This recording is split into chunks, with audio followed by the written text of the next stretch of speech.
How do these missionaries convert people or a group of people forcibly to Christianity?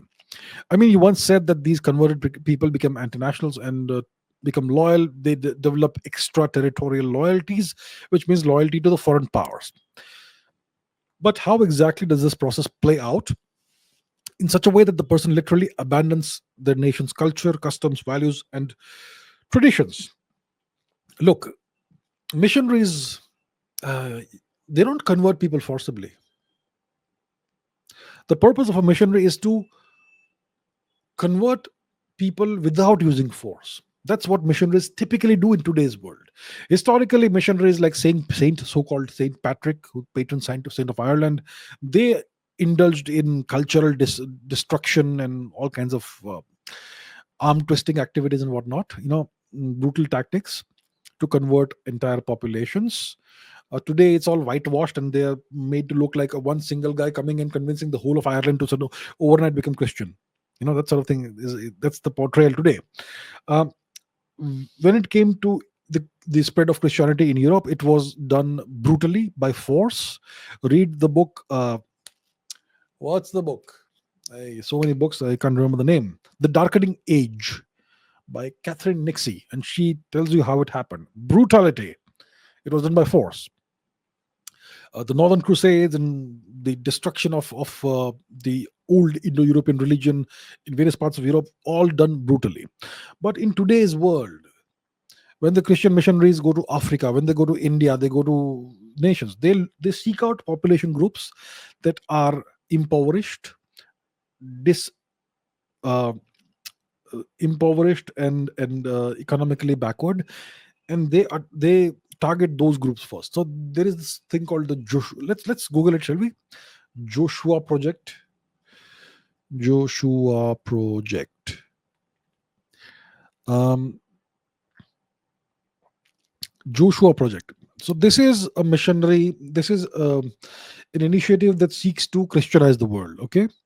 So yeah, see, India is very important there. India. Let's see what they have to say about India. Number of people groups 2272. They have categorized 2272 groups, out of which they say that about 2000 something are unreached by them, by Christianity. Progress level is very bad. Unreached population, largest religion, the evil Hinduism. Christian adherents, they say, are 2.22%, which is a lie. Evangelical annual growth rate is only 4%. Globally, it's 2.6. Oh my God, they're doing well in India. And Urdu language. And they will typically go after these, people, these either tribal people or people who live as nomads or people who suffer from poverty and so on, and they will give them inducements to convert to Christianity. Various kinds of inducements. Let's see states. Let's take a look at, for example, Manipur. What does the Joshua Project have to say about Manipur? Buddhist 2%, Christian 39.8%, Hindu 43%. That is according to the 2011 census, which is a lie. Now, if you look at look at how many ethnic groups they have identified in Manipur. Okay. Now, Kukichin is. Let's go to the Meitei. Okay, even among the Meiteis, they have multiple groups: Meitei, Manipur Muslim, Meitei Kshatriya, Meitei Thanga, Meitei unspecified. Let's look at the Meitei unspecified. What does they say about the Meitei? The unique feature is that blah blah blah blah blah. What are their beliefs? What are their needs? The Meitei people need the chance to allow Jesus Christ to bless them far above what they can ever imagine, and so on. And there are scripture prayers for the Meitei unspecified in India and whatnot. Okay, there you have it. Okay, this is enough. I'm not going to do more of this. So the point is, they don't seek to convert people by force. They seek to convert people by either tricking them or by giving them financial and other inducements. Let's say you convert to Christianity, then you can identify yourself as a minority. Then the government of India will give you inducements. They will give you reservations, and these people will also give you various kinds of inducements and all that. It used to be earlier just sacks of rice, but now there are other more sophisticated inducements that they give you. So it's a multi-pronged approach. The government of India helps them a lot, because if you become a Christian, then you get reservations and all kinds of things.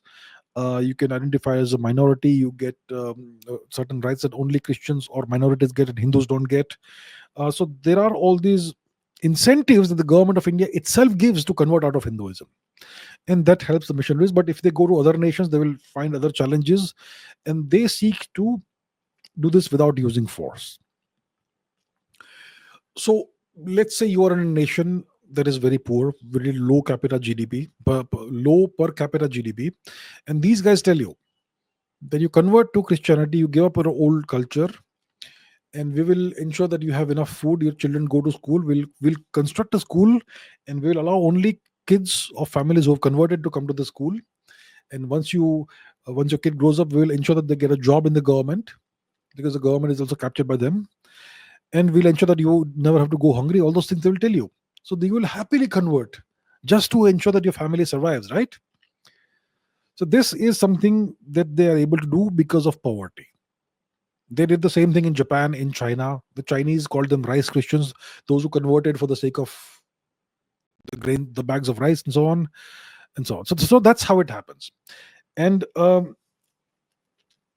so once you convert and you are completely under the control of these people, you will develop loyalty to them, because you will tell yourself, you will imagine that, you know what, my country didn't take care of me, my people, my rulers didn't take care of me, but these white saviors or whoever they are, they have ensured that I get what I really deserve. So why should I not be loyal to them? That's how it is played out, that's how it is done. And that's happening right now in the subcontinent, in especially in India and in Nepal. They've done that all over the world. The whole of Africa is either Muslim or Christian. Very little of the original culture survives.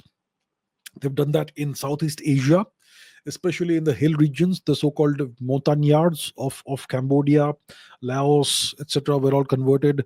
The various tribes that live, the tribal people who live in Burma, the so-called Kukis and whatnot, all of them have been converted 100 years ago. They did the same in Nagaland, various other parts of far east of India over the past 7 8 decades, and it's a process that's ongoing. Their objective is to ultimately convert the whole of India to Christianity.